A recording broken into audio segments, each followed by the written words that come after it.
क्योंकि इस बार भारत देश पूरी तैयारी के साथ है और इस बार वो संयम नहीं रखेगा जो सिंदूर 1.0 में हमने संयम रखा।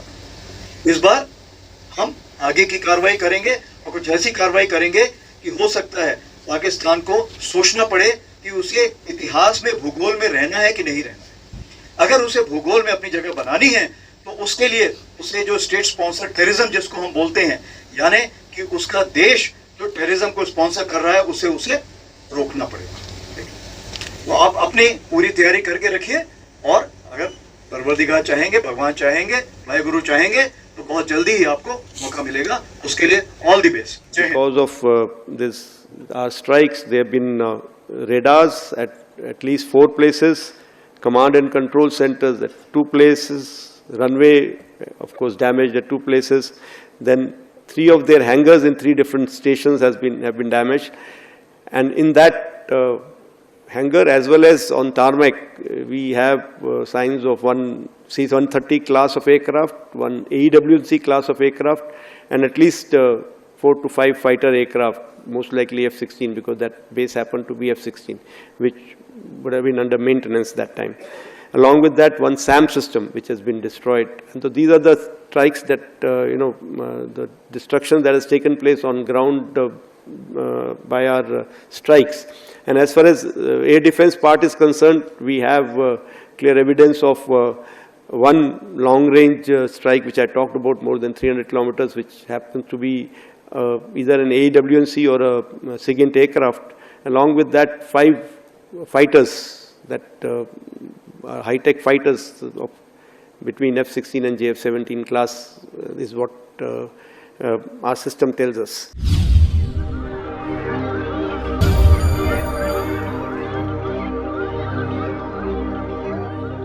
हेलो, नमस्कार, सत श्री अकाल, अस्सलाम वालेकुम। कैसे हैं जनाब? तो साहब, ऑपरेशन सिंदूर की गर्मी या जलवा कम से कम भारत में थमने का नाम नहीं ले रहा है और इस बात से मेरे दिल को बड़ा करार आ रहा है। राजनाथ सिंह ने सर क्रीक को लेकर जब खबर लगी कि सर क्रीक पर पाकिस्तान कोई हरकत कर रहा है, सर क्रीक ज्यादातर न्यूज में नहीं रहता है बल्कि जबकि ये जगह भी एक डिस्प्यूटेड है। It is a stretch of about 100 kilometre जो गुजरात बॉर्डर जो मिलता है पाकिस्तान के साथ, इंडस रिवर के बेसिन पर यह पड़ता है और ये जगह को भी पाकिस्तान डिस्प्यूटेड बताता है। तो वहां पर जब पाकिस्तान की फौज की कोई हरकत देखने को मिली तो राजनाथ सिंह ने यही बोला कि कराची का रास्ता सर क्रीक से होकर जाता है। जैसे हम लाहौर पहुंचे थे वैसे ही सर क्रीक से होते हुए हम कराची तक पहुंचेंगे और भूगोल से तुम्हारा नामो निशान मिटा देंगे, यानी ज्योग्राफी से तुम्हारा नामो निशान मिटा देंगे। इससे पहले चीफ ऑफ एयर स्टाफ का भी आप बयान सुन चुके हैं जो उन्होंने बताया कि हमारे इतने गिरे और तुम्हारे रॉकेट इतने गिरे। उन्होंने भी यही बात बोली कि प्रभु कोई तो फोटो दिखा दो, तुम्हारे फलाने मिसाइल भारत में कहां गिरे। चाइना की सैटेलाइट ने तो कोई ना कोई फोटोग्राफी की होगी ना, अमेरिका की सैटेलाइट ने भी की होगी ना। आजकल ट्रम्प से बड़ा इलू हो रहा है, कोई फोटोग्राफ नहीं। अब इधर उपेंद्र द्विवेदी जी का, the chief of the army staff का भी बड़ा जबरदस्त बयान आया है।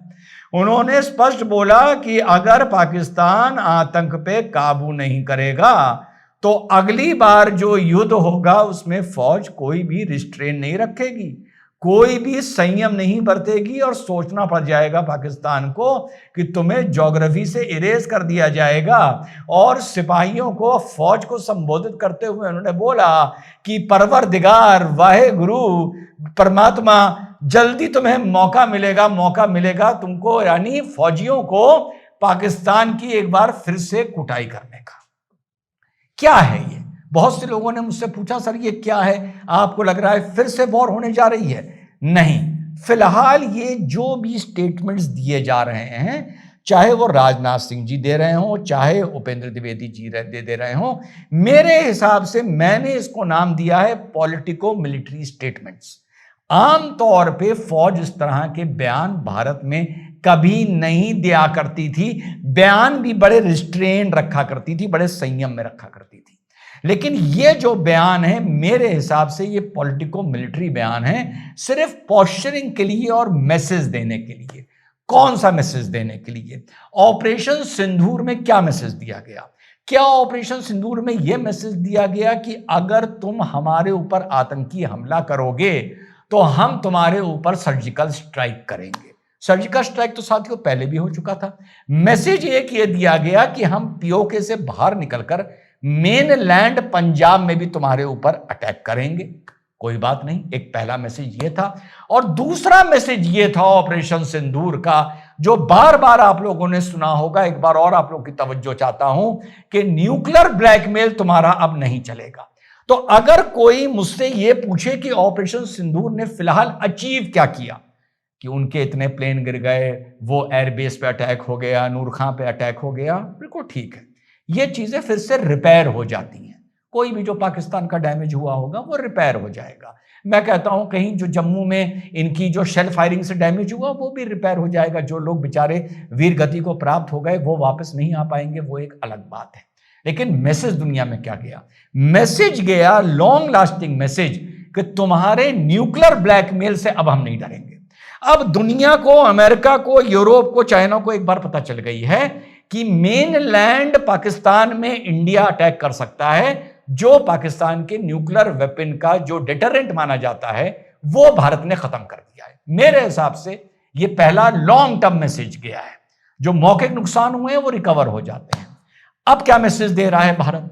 अब भारत ये मैसेज दे रहा है जिसको मैंने नाम दिया है पॉलिटिको मिलिट्री मैसेजिंग, कि भैया तू जाके डोनाल्ड ट्रंप की गोद में जितना बैठ ले, जितना डोनाल्ड ट्रंप भारत को टारगेट कर ले, जितना तुम अपना सामान ले जाकर वहां पर सेल्समैन बनकर बेच लो, चाहे तुम पाकिस्तान अमेरिका से अपने कराची पोर्ट के पास एक अमेरिका को जगह देकर वहां पर एक अमेरिका का एक पोर्ट बनवा लो, चाहे तुम अपनी यहां बेसिस बनवा लो, कुछ तुम कर लो, चाहे तुम सऊदी अरेबिया के साथ जाकर पैक्ट कर लो कि attack on one is attack on both, तुम कुछ कर लो।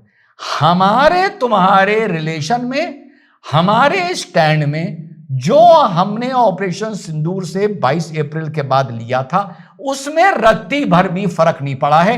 इन बयानों को मैं इस तरीके से, जैसे ऑपरेशन सिंदूर मैंने बताया किस तरीके से मैं देखता हूं कि न्यूक्लियर डिटरेंट भारत ने खत्म कर दिया, मौखिक नुकसान जिसका जो हुआ वो ठीक हो जाएगा, पूरा हो जाएगा। यहां जो मैसेजिंग भारत कर रहा है कि तू जाके जिसकी गोद में बैठना है बैठ ले, अगर तू कोई हरकत करेगा तो इसका पलटवार पहले से तुझे ज्यादा जबरदस्त मिलेगा।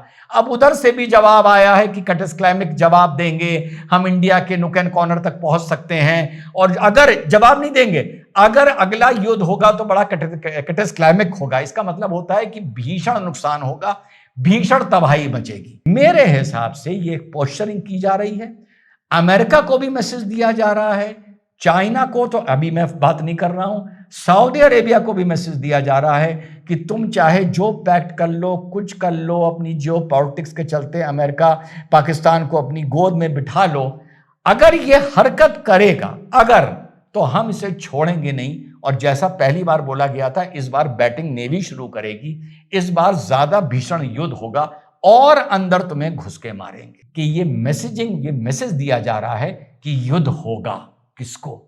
अमेरिका को दिया जा रहा है, सऊदी अरेबिया को दिया जा रहा है। पाकिस्तान को इस मारे नहीं दिया जा रहा है क्योंकि वो जानता है हमें इन्होंने कूटा है, और पाकिस्तान को अगर दिया जा रहा है तो इतना दिया जा रहा है कि इनकी गोद में जाकर बैठने से तेरे आतंक की जो फॉरेन पॉलिसी है उसमें तुझे हम राहत नहीं देंगे। उसके अलावा तुझे जो करना है कर।